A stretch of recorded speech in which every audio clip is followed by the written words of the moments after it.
हाफिज़े कुरान थी, लेकिन कुरान को कभी पढ़कर समझा नहीं, ना ही उस पर अमल किया, इसीलिए मुझ पर अल्लाह का। एक मोहल्ले में एक औरत रहती थी जिसे लोग हाफिजा बीबी कहकर जानते थे। उसने पूरा कुरान याद किया हुआ था।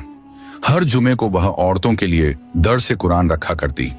उसकी आवाज में मिठास थी और अल्फाज में रवानी। लोग उसे देखकर कहते, काश हमारी मौत भी ऐसी नेक औरत की तरह हो। कुछ वक्त बाद अचानक उसका इंतकाल हो गया।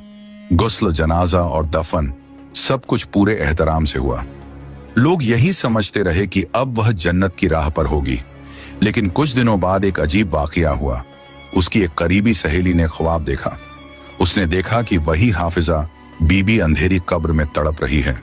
उसका चेहरा पीला पड़ चुका था, सांसें टूटी टूटी सी थीं और लहजा दर्द से भरा हुआ। वह कह रही थी, मैंने कुरान को सीने में तो समेट लिया था, लेकिन उसे अपने दिल में नहीं उतारा।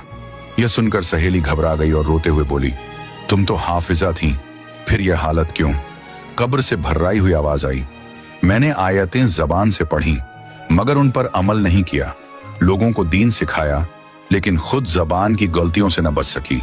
गरीबत करती रही, दिल को पाक न कर सकी। कुरान को सजाया मगर अपनी रूह को खाली छोड़े रखा।